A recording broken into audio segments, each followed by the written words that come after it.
إن الحمد لله نحمده ونستعينه ونستغفره ونعوذ بالله من شرور أنفسنا ومن سيئات أعمالنا من يهده الله فلا مضل له ومن يضلله فلا هادي له ونشهد أن لا إله إلا الله وحده لا شريك له وأشهد أن محمدا عبده ورسوله أما بعد فإن خير الحديث كتاب الله وخير الهدي هدي محمد صلى الله عليه وسلم وشر الأمور محدثاتها وكل محدثة بدعة وكل بدعة ضلالة وكل ضلالة في النار. أعوذ بالله من الشيطان الرجيم. يا بني أقم الصلاة. وقال النبي صلى الله عليه وسلم مروا أولادكم بالصلاة وهم أبناء 7 سنين.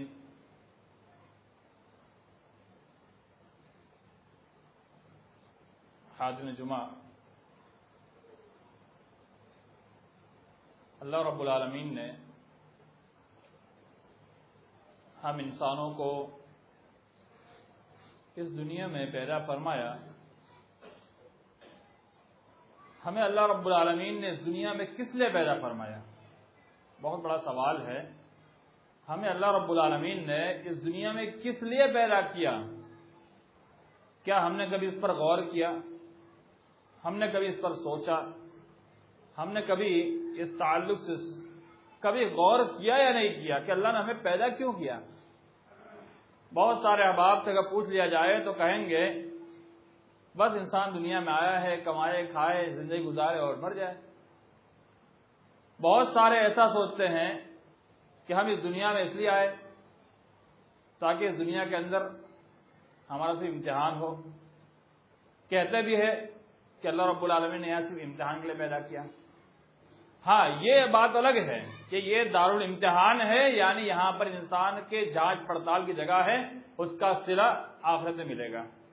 لیکن پیدا کس لیے کیا؟ امتحان کے لیے پیدا نہیں کیا. کیوں پیدا کیا؟ اگر اس پر غور کر لے کہ ہماری پیدائش کا مقصد کیا ہے تو سارے مسائل اپنے آپ حل ہو جائیں گے. کھانا پینا کمانا یہ عارضی چیز ہے، یہ ضروریات زندگی ہے. نہیں کمائیں گے کھائیں گے کیا؟ تو کھانے کے لیے کمانا ضروری ہے، زندگی گزارنے کے لیے کمانا ضروری ہے، دنیا میں گھومنا ضروری ہے، دنیا میں رہنا ضروری ہے، دنیائی معاملات میں رہنا ضروری ہے. لیکن یہ تو زندگی کا مقصد نہیں ہے، بلکہ زندگی کا اصل مقصد کیا ہے؟ وَمَا خَلَقْتُ الْجِنَّ وَالْإِنسَ إِلَّا لِيَعْبُدُونَ. سورہ الذاریات میں اللہ رب العالمین نے ارشاد فرمایا وَمَا خَلَقْتُ الْجِنَّ وَالْإِنسَ إِلَّا لِيَعْبُدُونَ. اللہ کہتا ہے میں نے انسان اور جناتوں کو اس لیے پیدا کیا تاکہ وہ خالص میری عبادت کرے. یعنی اللہ نے کہا کہ میری خالص عبادت کرنے کے لیے میں نے انسان اور جنات کو پیدا کیا. تو اس سے معلوم ہوا کہ انسان کی پیدائش کا حقیقی مقصد اور اصل مقصد جو ہے وہ اللہ کی عبادت ہے. اب یہ سوال اٹھ سکتا ہے تب دنیا داری چھوڑ کر کے انسان صرف اللہ اللہ اللہ کرنے لگ جائے، ایک کونا پکڑ لے؟ نہیں، یہ بھی نہیں ہے. 3 صحابی ماں عائشہ کے پاس آتے ہیں، اللہ کے رسول صلی اللہ علیہ وسلم کے تعلق سے پوچھتے ہیں کہ آپ کی عبادات کے تعلق سے، آپ کے معاملات کے تعلق سے. جب ان کو معلوم ہوا تو ایک صحابی کہتے ہیں کہ میں ہمیشہ روزہ رکھوں گا. ایک صحابی کہتے ہیں میں کبھی شادی نہیں کروں گا. اور ایک صحابی کہتے ہیں میں پورے رات بھر عبادت ہی کرتا رہوں گا. اللہ کے رسول صلی اللہ علیہ وسلم حاضر ہوتے ہیں. کہا نبی کریم صلی اللہ علیہ وسلم نے کہ مجھ سے بھی زیادہ اللہ سے ڈرنے والا دنیا میں کوئی ہے؟ میں روزہ بھی رکھتا ہوں، افطار بھی کرتا ہوں، یعنی کہ روزہ رکھتا ہوں کبھی چھوڑ بھی دیتا ہوں، میں رات کو سوتا بھی عبادت بھی کرتا ہوں، اور میں نے شادی بھی کی ہے. یعنی اللہ کے رسول صلی اللہ علیہ وسلم نے بتلایا کہ یہ میری سنت ہے، میرا طریقہ ہے. تو دنیاوی زندگی کو حاصل کرنا یہ بھی ضروری ہے. لیکن یہ دنیا کو ہی مقصد بنا لینا یہ غلط ہے۔ کیسے؟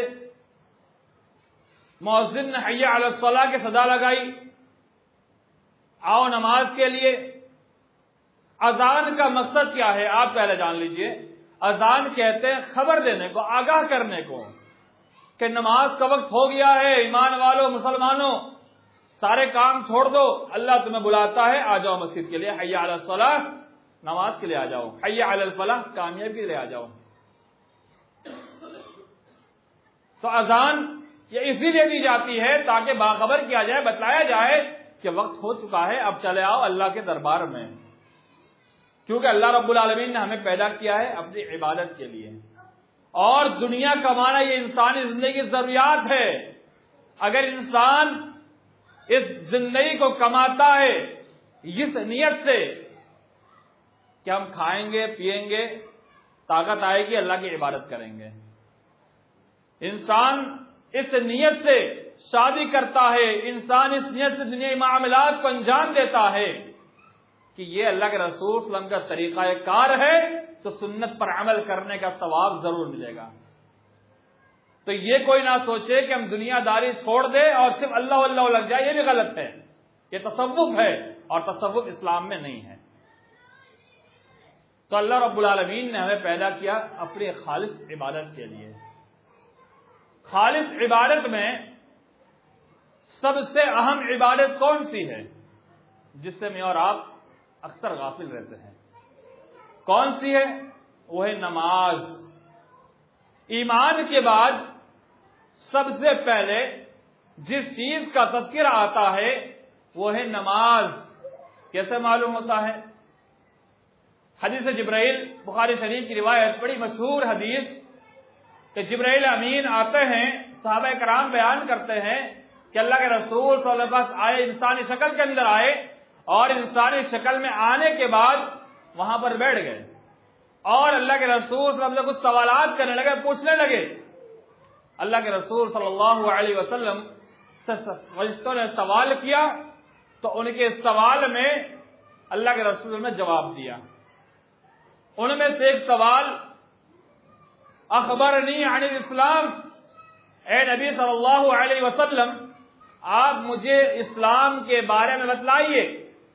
تو اللہ کے رسول صلی اللہ علیہ وسلم نے بتلایا، الایمان باللہ ورسولہ، اللہ پر ایمان لانا اور اس کے رسول پر ایمان لانا، اور اس کے بعد کہا الصلاۃ، نماز قائم کرنا، یعنی اسلام کا دوسرا رکن نماز ہے۔ ایک حدیث اور دیکھتے ہیں، حضرت عبداللہ بن عمر رضی اللہ تعالیٰ عنہ حدیث کے راوی، بنی الاسلام علی خمس، اسلام کی بنیاد 5 ستونوں پر ہے، شہادت ان لا الہ الا اللہ وان محمد رسول اللہ۔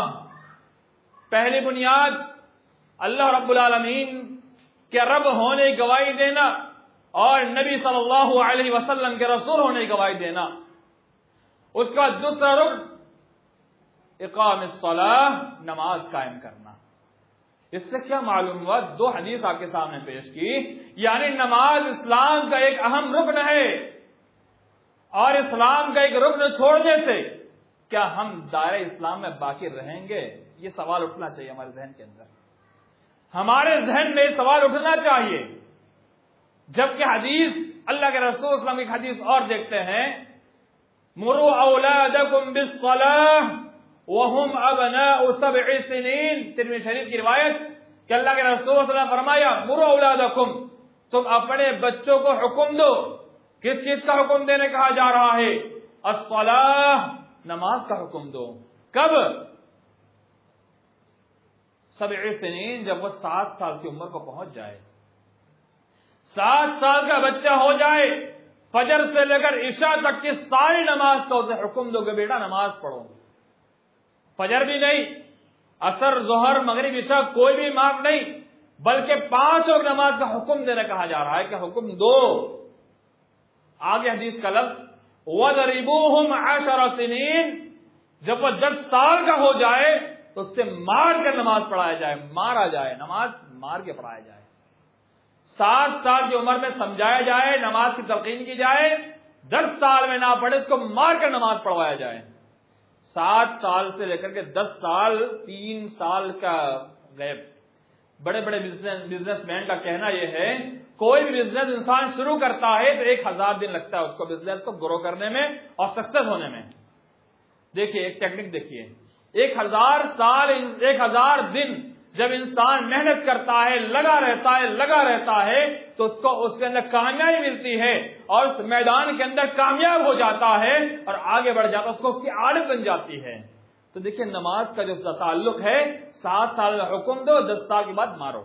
یعنی 7 سال کی عمر سے لے کر 10 سال کی عمر کے درمیان قریب 1000 دن ہوتے ہیں. اگر 1000 دن کے اندر بھی آپ کا بچہ تیار نہ ہو تو اسلام نے کہا سختی کرو اس کے اوپر. اور کچھ لوگ کہتے ہیں اسلام میں آسانی ہے. اسلام میں آسانی ضرور ہے, اسلام آسان ضرور ہے, لیکن شریعت کے معاملے میں اسلام آسانی نہیں برداشت کرتا. اسلام آسان ضرور ہے لیکن جو احکامات الہی ہے, دین شریعت کے احکام ہے, اس کے تعلق سے اسلام کبھی بھی نرمی نہیں برتتا ہے. اگر نرمی برتنا ہوتا تو جہنم کیوں بنتی؟ اگر نرمی ہی کا معاملہ تھا تو عذاب کیوں ہوتا؟ اگر نرمی ہی کا معاملہ تھا تو انسان کے ساتھ اللہ رب العالمین نرمی کرتا اور ہر کسی کو جاؤ بھائی جنت تمہارے لیے چلے جاؤ, نہیں, بلکہ نہیں. اسلام آسان ہے کب؟ جب انسان مجبور ہو جائے. کبھی انسان مان لیجئے کہیں سفر میں نکلا ہوا ہے اور سفر میں نکلنے کے بعد انسان اس سفر کے اندر ایسا سفر آ جائے کہ وہاں نماز کی گنجائش نہیں ہو رہی ہے تو کچھ آسانی ہے کہ چلو وہ جہاں کہیں ایسی جگہ پہنچ جائے کہ جہاں اس کو جگہ میسر ہے وہاں جا کے نماز اپنی مکمل کر لیں. یہ مطلب آسانی کا. یہ مطلب آسانی کا نہیں ہے کہ فجر کی اذان حی علی الصلاۃ کی صدا لگ جائے, حی علی الفلاح کی آواز بلند ہو جائے, اس کے بعد اہل ایمان بستر پہ لیٹا ہو, مسلمان بستر میں پڑا ہوا ہے اور یہ سوچتا ہے کہ اللہ رب العالمین نے آسانی رکھی ہے. میرے دوستو یہ آسانی نہیں ہے, غلط فہمی ہے. یہ شیطان مردود ہے جو آپ کو غلط فہمی میں ڈالا ہوا ہے, آپ کو اسلام سے دور کرتا ہے.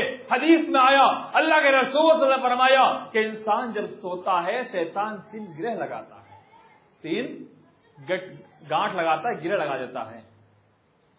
جب انسان نیند سے بیدار ہو کے دعا پڑھتا ہے ایک گرہ کھل جاتی ہے, پھر وضو بناتا ہے دوسری کھل جاتی ہے, اور جب نماز کے لیے آ جاتا ہے 3 گرہ کھل جاتی ہے. اور شیطان اس وقت تھپتھپی لگاتا ہے یہاں پر, بیٹا سو جا سو جا سو جا. ابھی حدیث کے الفاظ, شیطان سلاتا ہے ابھی سو جا, ابھی کہاں وقت ہوا ہے, ارے چھوٹا ہے, ابھی جوان ہے, ابھی عمر گزرنا ہے, بوڑھا ہوگا تب مرے گا, تب تک دیکھا جائے گا. شیطان سلاتا ہے. حدیث میں آیا جب فجر کی نماز چھوٹ جاتی ہے یہ شیطان اس کے کان میں پیشاب کر کے چلا جاتا ہے. اب آپ غور کیجیے, جو آپ کہتے ہیں کہ فجر میں نیند نہیں کھلتی ہے, کیوں نہیں کھلتی؟ یہ شیطان مردود ہے جو آپ کو سلاتا ہے. اور یہ شیطان ان الشیطان لکم عدو فاتخذوه عدوا, اللہ نے کہا شیطان تمہارا کھلا دشمن ہے, اسے اپنا دشمن مان لو. اگر اسے اپنا دشمن نہیں مانتے ہیں تو یہ ہمارے ساتھ ہمیشہ لگا رہے گا. تو یہ شیطان ہے جو آپ کو فجر میں سلاتا ہے, یہ شیطان ہے جو آپ کو نماز جیسی عظیم عبادت سے روکتا ہے. یہی نماز ہے جس کے تعلق سے اللہ کہتا ہے ان الصلاۃ تنہی عن الفحشاء والمنکر, کہ نماز انسان کو فحش کام سے, منکرات سے روکتی ہے. آج دیکھیے کتنے مسلمان برائی ملوث ہے, منکرات میں ملوث ہے, فحش کام میں ملوث ہے. اس کی اصل وجہ کیا ہے جانتے ہیں؟ اصل وجہ یہی ہے کہ نماز ایک اصل عبادت, ایک اہم عبادت, اس کو چھوڑ کر مسلمان بیٹھا ہوا ہے. کبھی پڑھ لی کبھی چھوڑ دیا. اس کے تعلق سے اللہ کیا کہتا ہے؟ میں نے شاید 1-2 جمعہ پہلے ہی بتایا تھا, ان المنافقین یخادعون اللہ وهو خادعهم واذا قاموا الى الصلاة قاموا کسالی. منافق اللہ کو دھوکہ دینا چاہتے ہیں. اللہ کہتا نہیں نہیں نہیں, وہ اپنے آپ کو دھوکہ دے رہے ہیں. کیا ہے آگے بتلایا, وَإِذَا قَامُوا إِلَى الصَّلَاةِ قَامُوا كُسَالَىٰ. دھوکہ کیا دے رہے ہیں؟ یہ دھوکہ دے رہے ہیں وَإِذَا قَامُوا إِلَى الصَّلَاةِ قَامُوا كُسَالَىٰ. جب نماز پڑھتے ہیں تو سستی کے ساتھ پڑھتے ہیں۔ کیا مطلب سستی کے ساتھ پڑھتے ہیں؟ دو مطلب پیش کروں گا آپ کے سامنے۔ ایک یہ ہے نماز پڑھنے تو چلے آئے دنیا کے ڈر سے، اب نماز جب پڑھنے آئے تو نماز میں سستی، کھڑے ہیں کہاں پتہ نہیں گھوم رہے ہیں، اپنے بزنس کا حساب کر رہے ہیں، اپنی تجارت کے بارے میں سوچ رہے ہیں، اپنے کام کے بارے میں سوچ رہے ہیں، اپنے ایجوکیشن کے بارے میں سوچ رہے ہیں، اپنے تعلیم کے بارے میں سوچ رہے ہیں۔ دوسرا مطلب ایک آدھ ٹائم نماز پڑھ لی پھر چھوڑ دی، ظہر پڑھ لیا عصر غائب کر گئے، مغرب پڑھ لیا عشاء غائب کر گئے، عشاء پڑھ لی فجر غائب کر گئے۔ یہی ہے نماز میں سستی کرنا، نماز میں سستی سے کام لینا، یہی ہے۔ تو منافق جس کے تعلق سے اللہ نے کہا کہ نماز میں سستی کرتے ہیں، تو جب ہم مسلمان نماز میں سستی کریں گے، کبھی نماز پڑھ لی کبھی چھوڑ دی، من میں آیا تو آگے مسجد میں نماز پڑھ لیا، یاد رکھ لو میرے ایمان والے بھائیوں، آپ اپنے زبان سے اپنے آپ کو مومن کہہ لینا، اپنے آپ کو مسلمان کہہ لینا، آپ اپنی نظر میں مسلمان ہیں، میری اور آپ کی نظر میں آپ مسلمان ہیں، لیکن رب کی نظر میں آپ مسلمان نہیں بچیں گے۔ یہ میں نہیں کہتا، یہ مت کہنا کہ میں کہہ رہا ہوں، اللہ کا کلام کہتا ہے، اللہ کا فرمان کہتا ہے کہ تم مسلمان نہیں باقی رہو گے۔ کیوں؟ حدیث دیکھ لیجئے، مسلم شریف کی روایت، اللہ کے رسول نے فرمایا بین العبد و بین الکفر ترک الصلاۃ۔ بین العبد، عبد سے مراد مومن بندے، اللہ کے فرمانبردار بندے، اور عبدی و بین الکفر، اور کفر کے درمیان فرق کرنے والی چیز کیا ہے؟ نماز۔ اللہ کے نیک بندے، مومن اور مسلمان اور کفر کے درمیان فرق کرنے والی چیز ایک ہی، وہ نماز ہے۔ اگر نماز چھوڑ کے بھی اگر ہم اپنے آپ کو مسلمان کہیں تو کیسا ہمارا اسلام، کیسا ہمارا ایمان؟ کیا صرف عبداللہ عبد الرحمان نام رکھنے سے مسلمان ہو جائیں گے؟ نہیں۔ کیوں؟ کیسے معلوم عبداللہ عبد الرحمان سے مسلمان نہیں ہو جائیں گے؟ آپ کو معلوم ہونا چاہیے کہ اللہ کے رسول صلی اللہ علیہ وسلم کے دور میں بہت سارے کفار کے نام بھی آج کے مسلمانوں کی طرح نام ہوا کرتے تھے۔ کتنے صحابہ ایسے ہیں جن کا نام زمانہ جاہلیت میں کفر میں وہی تھا، وہ اسلام میں بھی باقی رہ گیا۔ کیوں؟ عبداللہ عبد الرحمان اس عربی نام ہے، بہت سارے عربی نام ہے، تو صرف عربی نام رکھ لینے سے آپ مسلمان نہیں کہلائیں گے، بلکہ مسلمان کب کہلائیں گے؟ جب اسلام کو مانیں گے، اسلام کے فرامین پر عمل کریں گے، اور اسلام کے فرامین مل جانے کے بعد وہ اسے مان لیں گے، صرف خطبے سننے تک نہیں رہیں گے۔ اگر صرف خطبے سننے تک اگر ہم ہیں تو ہمیں اپنے نفاق کا جائزہ لینا چاہیے، ہمیں اپنے نفس کا جائزہ لینا چاہیے، ہمیں اپنے ایمان کا جائزہ لینا چاہیے کہ ہم کتنے منافق ہیں، کتنے مسلمان ہیں، ہم کتنے کفر کے راستے پر ہیں، کتنے صحیح راستے پر ہیں، یہ غور کرنا چاہیے۔ اسلام یقیناً آسان ہے، لیکن جب اسلام کو فالو کریں گے تب آسان ہے، نہیں کریں گے تو یہ اسلام آپ کے لیے بڑا مشکل ہو جائے گا۔ یہ غلط فہمی کہاں سے آتی ہے؟ میں آپ کو بتلا کے بات آگے بڑھاتا ہوں۔ یہ سرٹیفکیٹ جو ملی ہوئی ہے نا کہ بھائی ہم تو کتاب و سنت کو ماننے والے ہیں، عمل کرے یا نہ کرے، صرف ہم نے زبان سے کہہ دیا ہم تو کتاب و سنت کو مانتے ہیں، ہم تو جنت میں چلے جائیں گے۔ میرے ایمان والے بھائیوں، صرف زبان کے دعوے سے کام نہیں چلتا۔ آج اتنے سارے شنکراچاریہ، اتنے سارے پنڈت، اتنے سارے غیر مسلمین ہمارے منچ پر آ کر کے، ہمارے اسٹیج پر آ کر کے اسلام کی تعریف کرتے ہیں، اسلام کا کلمہ پڑھتے ہیں، اسلام کو سچ کہتے ہیں، کیا وہ مسلمان ہو گئے؟ نہیں۔ کیوں؟ عمل نہیں کرتے۔ اسلام کو صرف اپنا لینا ہی نہیں کام ہوگا، بلکہ اس پر عمل کرنا ہوگا۔ کیسا معلوم ہوتا ہے؟ ایمان کی تعریف دیکھیے، کیا کی ایمان کی تعریف کیا کی گئی ہے؟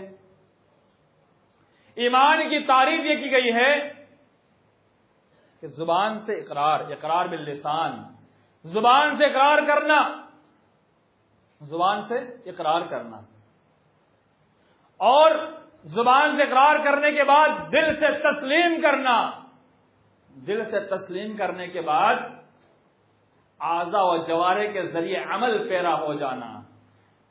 علماء سلف اور صحابہ اکرام اور جتنے بھی قرآن و حدیث سے مستند یہ تعریف بیان کی ایمان کی، 3 چیزوں کا نام ایمان ہے۔ امام ابن تیمیہ کہتے ہیں اگر ایک بھی چیز میں غائب ہو گئی تو آپ کا ایمان خطرے میں ہے، آپ کا ایمان مکمل نہیں ہو سکتا۔ قرآن میں اللہ نے کہا اقیموا الصلاۃ، نماز قائم کرو۔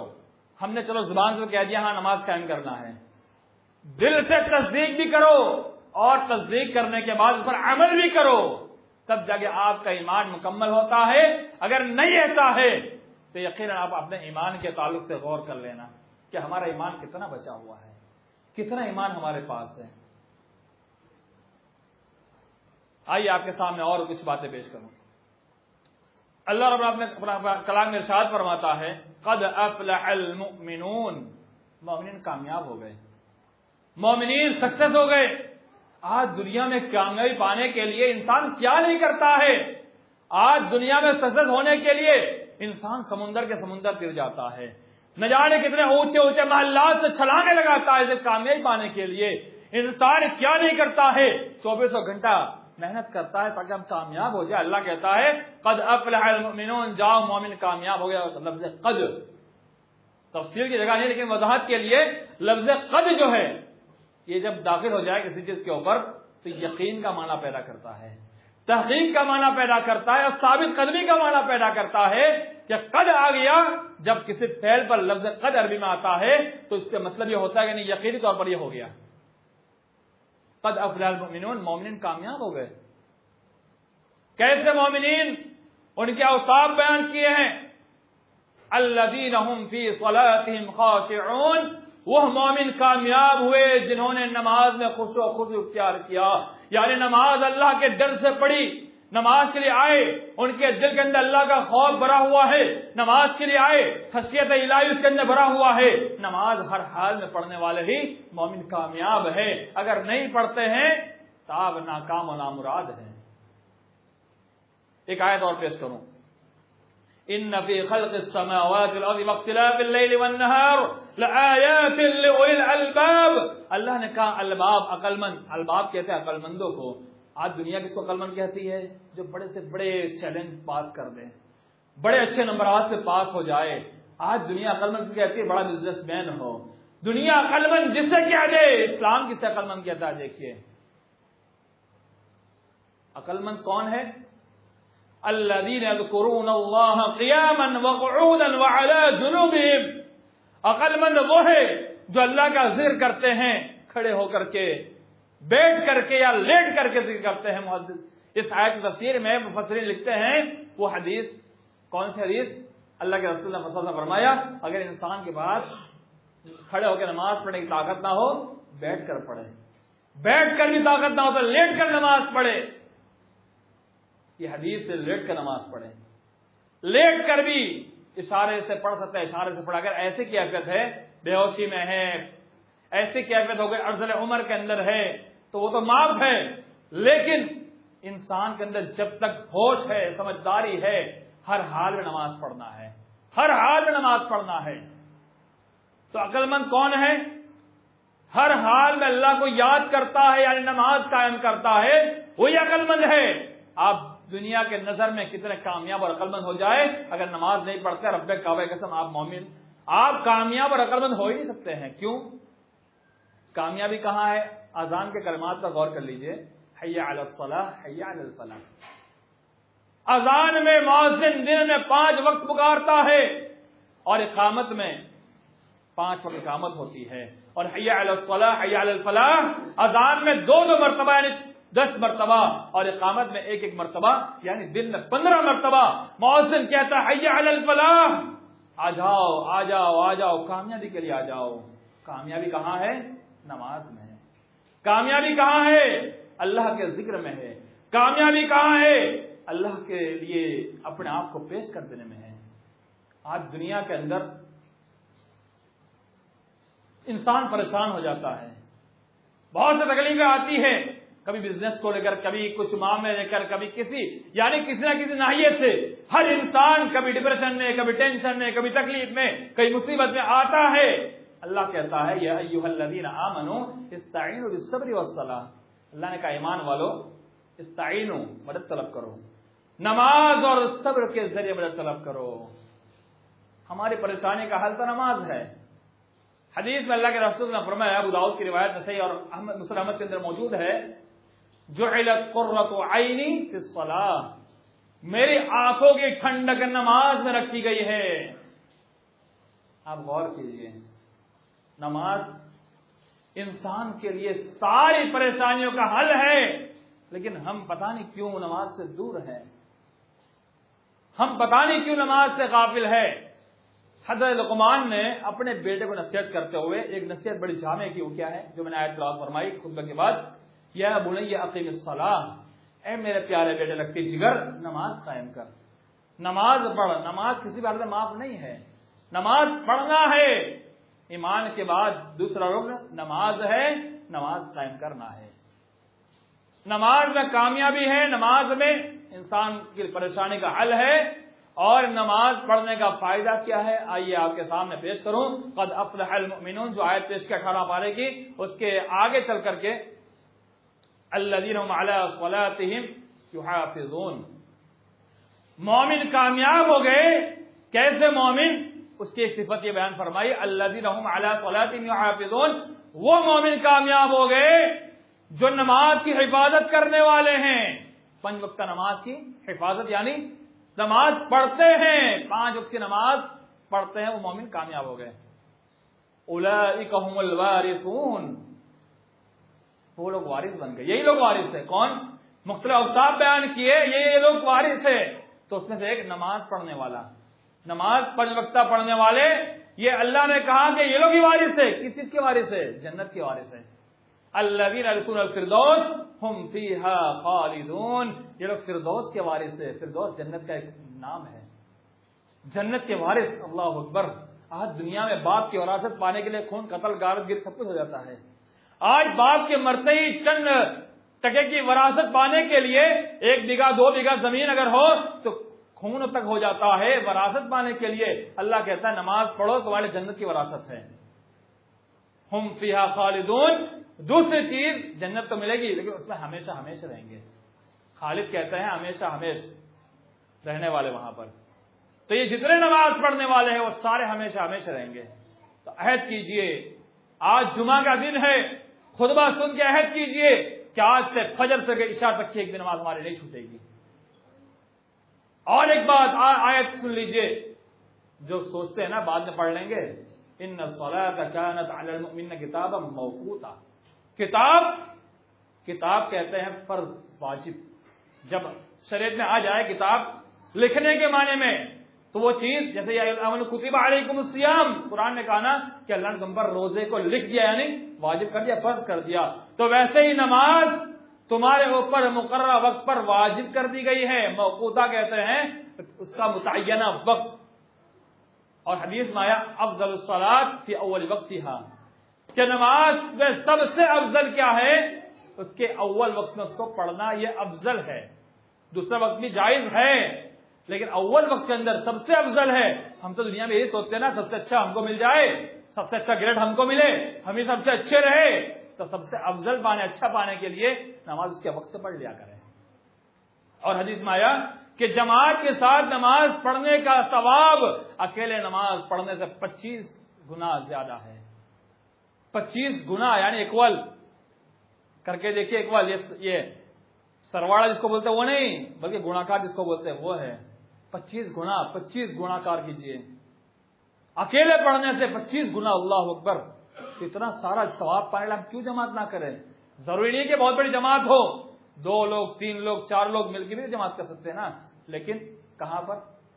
اگر جہاں مسجد کا انتظام ہے تو مسجد کے اندر، اگر نہیں ہے تو اپنے گھر کے اندر انتظام کیا جائے، کوئی جگہ ایسی متعین کیا جائے. کیونکہ اللہ کے رسول صلی اللہ علیہ وسلم کو ایک صحابی نے بلایا، یا رسول اللہ آپ آئیے ہمارے گھر میں اور ایک ایسی جگہ نماز پڑھ دیجئے جس کو ہم نماز کی جگہ بنا دیں. تو آپ اپنے گھر میں نماز کی جگہ بنائیے اور وہاں اہتمام کیجئے جماعت کے ساتھ پڑھنے کا. کیونکہ مانتا ہوں کئی جگہ جماعت کا انتظام نہیں ہو پائے گا، مسجد کی شارٹیج ہے، بہت دور ہے، تو اپنے گھر کے اندر جگہ بنا لیں اور وہاں جماعت کر کے نماز پڑھے تو انشاءاللہ جماعت کا ضرور ثواب ملے گا. اور ایک بات بتا دوں کہ ہم تجارت کو لے کر کے مسجد آس پاس ہونے کے باوجود بھی ہم جماعت ثانی کا اہتمام کرتے ہیں. جماعت ثانی کس کو کہتے ہیں؟ ایک جماعت مکمل ہو گئی، بعد میں آئے جماعت بنا کے نماز پڑھ لی ہے. شارحین کہتے ہیں اس وقت اس میں جماعت کا ثواب کو نہیں ملے گا. کیوں نہیں ملے گا؟ کیونکہ آپ نے جان بوجھ کر غفلت کی ہے. ہاں یہ الگ بات ہے، آپ کہیں سفر میں گئے ہوئے ہیں، آپ نے وہاں پر پہنچے تو نماز ہو چکی ہے، دوسری جماعت بنا لی، تو وہ آپ کی جماعت ثانی کا ثواب انشاءاللہ آپ کو مل جائے گا. لیکن جان بوجھ کر کے بیٹھے ہیں، گراگ چھوڑ جائیں گے. اللہ کیا کہتا ہے دیکھیے، وما خلقت الجن والانس الا ليعبدون. پھر وہی آیت پہ آتا ہوں، اللہ نے کہا کہ ہم نے انسانوں کو پیدا کس لیے کیا؟ خالص میری عبادت کے لیے. ما اريد منهم من رزق وما اريد يطعمون. اللہ کہتا ہے میں ان سے کھانا نہیں مانگتا ہوں، میں تم سے رزق بھی نہیں مانگتا. کھانا رزق نہیں چاہیے مجھے. ان اللہ والرزاق ذو القوة المتین. اللہ کہتا ہے کہ اللہ رب العالمین انتہائی سا رزق دینے والا ہے. کیوں کہا گیا عبادت کو؟ اس کا تذکرہ کیوں کیا کہ ہمیں کبھی ستانے لگ جائے کہ اگر ہم نماز کے لیے چلے جائیں گے 10 منٹ کے اندر ہمارے گراہک چلے جائیں گے، ہمارے کسٹمر چلے جائیں گے، ہمارے 10 منٹ کی روزی لٹ جائے گی. رب کعبہ کی قسم، جو نماز کے ٹائم اپنا تجارت بند کر دیتے ہیں نا، آپ اس کی تجارت دیکھیے، اللہ دگنی کو دیتا ہے. ہم نے کتنی ایسی دکانیں دیکھی تھی، اتنی عمر کے اندر کتنی دکانیں ایسی دیکھی ہیں کہ جس نے نماز کے وقت میں اپنی دکان کو بند کیا ہے نا، اس کے پاس فرصت نہیں ہوتی بیٹھنے کی. بہت دکانیں ایسی ہم نے دیکھی ہے. یعنی اتنے کسٹمر، ایک دکان کو ہم نے ایسی دیکھی ہے گودرا کے اندر کہ اس کے وہاں نماز کے وقت میں فکس اذان ہوئی کہ شٹر گر جائے گا. کسٹمر کا معاملہ بتاؤں آپ کو، ان کو بھگانا پڑتا ہے کہ چلو بھاگو نماز کا ٹائم ہو گیا. اور بغیر نماز کے وقت میں، ابھی تو کورونا چل رہا ہے اس لیے 5 لوگ، لیکن عام دنوں بھی اس کے وہاں 5-6 لوگ اندر جاتے ہیں، وہ دروازہ بند کر دیتا ہے تاکہ وہ 5-6 لوگ نکلے، اس کے بعد دوسرے اندر آئے. اتنی انکم اللہ اس کو دے رکھی ہے. تو یہ کب ہوگا؟ جب ہمارا ایمان پختہ ہوگا اور ہم نماز قائم کریں گے اور دنیا داری کو چھوڑ کر کے اللہ کو یاد کریں گے. اللہ کو یاد کرنے میں ہم جب جائیں گے، اللہ اس میں ضرور ہمیں رزق و برکت دے گا. تو آپ غور کیجئے، نماز ہر حال میں واجب اور فرض ہے ہم پر، ہم کو پڑھنا ہی پڑھنا ہے، کوئی چھٹکارا نہیں ہے. ہاں اگر آپ کوئی انسان پاگل ہو جائے، کوئی انسان بے ہوشی میں ہے، کوئی انسان بڑھاپے، ایسی بڑھاپا اس کو آ گیا کہ وہ سمجھ نہیں سکتا ہے، یا اس کا دماغی توازن کبھی خراب ہو گیا، یا پھر انسان کے ساتھ ایسے حادثے آ گئے کہ اس کو کوئی ہوش ہی نہیں ہے، اس وقت نماز معاف ہے. اگر ایسا معاملہ نہیں ہے تو نماز پڑھنا ہے. نیند کوئی سبب نہیں ہے. جو حدیث آتی ہے نا کہ اللہ کے رسول نے فرمایا کہ جب نیند آئے تو نیند پوری کر لو پھر نماز پڑھو، تو وہ سنت و نوافل کے لیے، تہجد کے لیے میرے ایمان والے بھائیوں.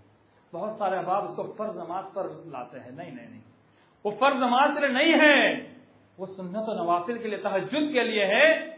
کیونکہ صحابیات کا معاملہ ہوتا تھا، صحابہ کرام کا معاملہ ہوتا تھا کہ تہجد کے لیے اٹھ جاتے تھے جلدی جلدی، اور اس کے بعد ان کو نیند ستائی رہتی تھی تو غلط قرآن پڑھنے کا ڈر ہے، بہت سارے معاملات ہیں. تو اللہ کے رسول نے فرمایا کہ پہلے سو لو پھر عبادت کرو، پھر نماز پڑھنا ہے. وہ تہجد کے لیے، وہ نماز فجر کے لیے نہیں ہے، وہ فجر کے لیے نہیں ہے، وہ عشاء کے لیے نہیں ہے، وہ نفل نماز کے لیے. نماز فرض نماز تو اپنے وقت پر متعین ہے. اس لیے اللہ کے رسول صلی اللہ علیہ وسلم کی حدیث میں آتا ہے کہ آپ مغرب سے پہلے سونے کو اور عشاء کے بعد گفتگو کرنے کو ناپسند کرتے تھے. کیوں؟ تاکہ بندہ عشاء کے بعد فوراً آگے سو جائے، تاکہ فجر سے پہلے 8 اور 9 گھنٹے کی رات، اللہ اکبر، اگر عشاء کے بعد فوراً سو جائے نا، 9 گھنٹے کی نیند تو ہوتی ہی نہیں انسان کی. ہاں وہی سوتا ہے جو کاہل ہوتا ہے، ورنہ عموماً انسان 5 سے 6 سے 7 گھنٹہ، 7 گھنٹہ بھی بہت زیادہ ہے، 6 گھنٹے کی نیند انسان کی ہوتی ہے.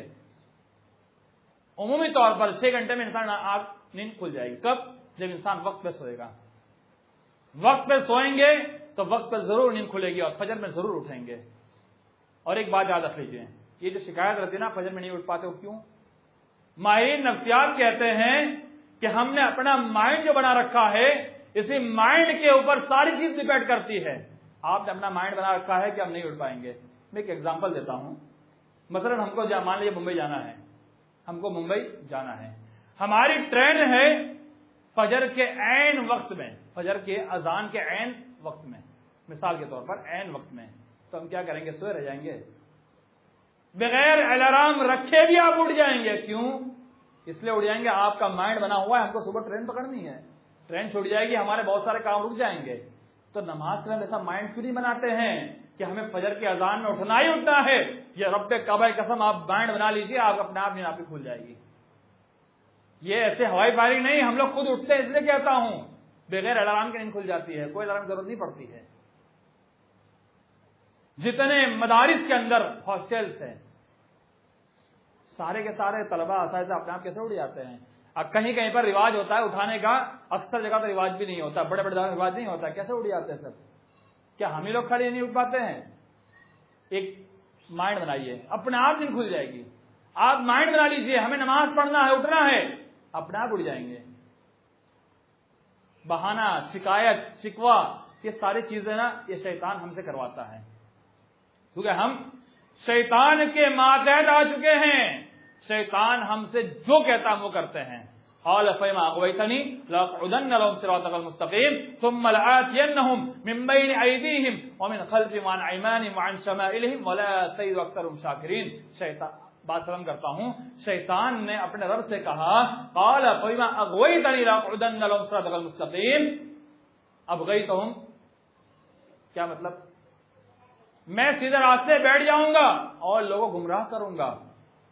اغویتنی، اغوا کرنا کہتا ہے نا، اغوا کرنا کہتا ہے کسی کو کڈنیپ کر لیا، کڈنیپ کر لینا، جیسی زبان میں کہتے ہیں اغوا کرنا، کڈنیپ کر لیا.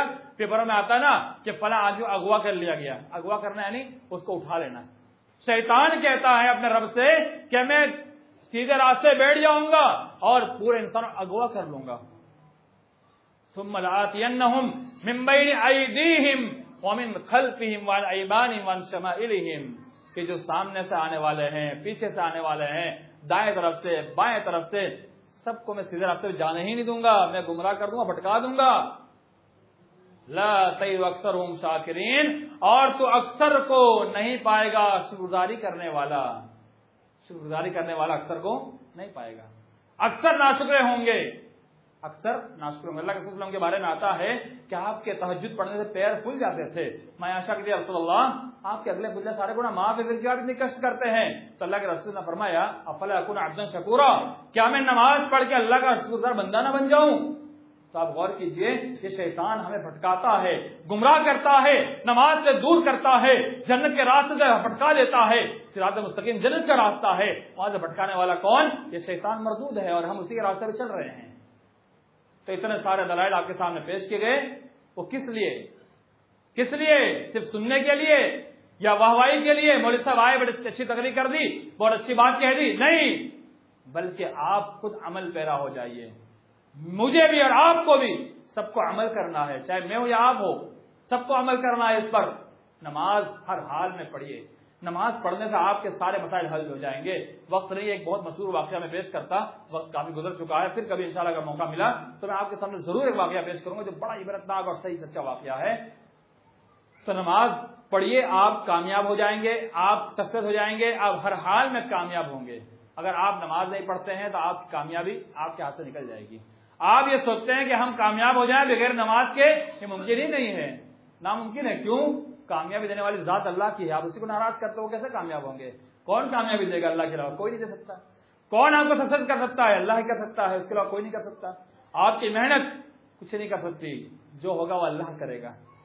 آپ کچھ بھی کر لیجئے، آپ تبھی سکسیس ہوں گے جب اللہ رب العالمین آپ کو سکسیس کرے گا. یہ ہمیشہ یاد رکھیے. تو آپ جب اللہ کو راضی کریں گے تب نہ اللہ آپ کو کامیاب کرے گا. جب اللہ کو راضی نہیں کریں گے ہم تو کامیابی کہاں سے ملے گی؟ اللہ ہم عمل کرتا فرمائے.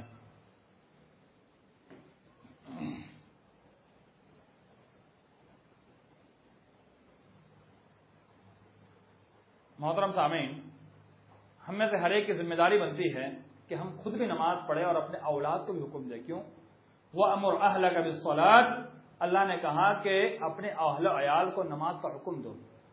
وَاصْطَبِرْ عَلَيْهَا، اس پر ثابت قدری اور جمع رہنے کی تلقین کرو. لَا نَسْأَلُكَ رِزْقًا، اللہ کہتا ہے ہم تم سے رزق نہیں مانگتے ہیں، ہم نہیں کہتے ہم کو رزق دو. نَحْنُ نَرْزُقُكَ، اللہ کہتا ہے ہم تو تمہیں خود رزق دینے والے ہیں. تو آپ غور کیجئے، اللہ نے کہا کہ ہم رزق دینے والے ہیں، صرف ہمیں کہا نماز کا حکم دو، تلقین کرو. تو نماز کے ہر حال میں اپنے اولاد کو تلقین کرتے رہیں 7 سال سے ہی. اس سے پہلے سے پڑھوائیے گھر کے اندر، 7 سال سے اس کو حکم دے دیجیے نماز تم کو پڑھنا ہے چاہے کچھ بھی ہو جائے، اور 10 سال میں مار کے نماز پڑھوائیے. تو یہ اس کی عادت بن جائے گی، نمازی بن جائے گا پکا سچا. اور ضرورت ہے مسلمانوں کی نماز پڑھنے کی. آج مسلمان دنیا بھر میں پریشان ہے، ستائے جا رہے ہیں. اس کی وجہ یہ ہے کہ آج بے نمازی ہم مسلمان ہو چکے ہیں. آج مسلمانوں کے تعلق سے ایک فیلنگ پیدا ہو چکی ہے صرف جمعہ کی نماز واجب ہے، اس کے علاوہ ساری نماز معاف ہے. آپ غور کیجئے، غیر مسلم یہی سوچتے ہیں. تو ہم کیوں ایسے نماز چھوڑتے ہیں؟ ہم وہاں پر جب ہم قرار لیں، جب ہم کام پہ جائیں، ہم بھائی نماز پڑھنے جائیں گے، چاہے کچھ بھی ہو جائے، ہم وہی کمپنی میں نماز پڑھو. ایک بات بتا دے رہا ہوں کہ ایک کمپنی میں کام کر رہے ہیں، جہاں بھی جاب کر رہے ہیں، آپ کو جہاں موقع میں نماز پڑھو. آپ نماز پڑھیے، آپ کو کوئی روک نہیں سکتا ہے، کوئی نہیں روکے گا. اگر روکے گا وقتی طور پر روکے گا، لیکن بعد میں خود اس کو عقل آ جائے گی. تو نماز ہر حال میں پڑھیے. اللہ تعالیٰ تمام مسلمانوں کو نماز کو عطا فرمائے، اور اہل ایمان کو ایمان پر ثابت قدمی عطا فرمائے، اور اسلام پر ثابت قدمی عطا فرمائے، اور ہمارا خاتمہ و خاتمہ بالخیر ہو، اور ہمیں دنیا کے اندر عزت نصیب فرمائے، اس دنیا میں ہمیں پکا سچا مسلمان بنائے، اور مرنے کے بعد ہمارا معاملہ بہتر ہو، ہمیں خیر ہو، جنت نصیب فرمائے، اور جہنم کے عذاب سے ہمیں محفوظ کر لے. تو آخری بات، اگر ہم جنت کے تقاضے کریں گے جنت ملے گی، اگر جنت تقاضے نہیں کریں گے تو ہمارا وہ ٹھکانہ آپ خود سمجھ سکتے ہیں، بتانے کی ضرورت بھی نہیں ہے. اللہ یقینی معنوں میں ہم عمل کرتا فرمائے. آمین. وآخر دعوانا ان الحمد للہ رب العالمین. واقعی السلام.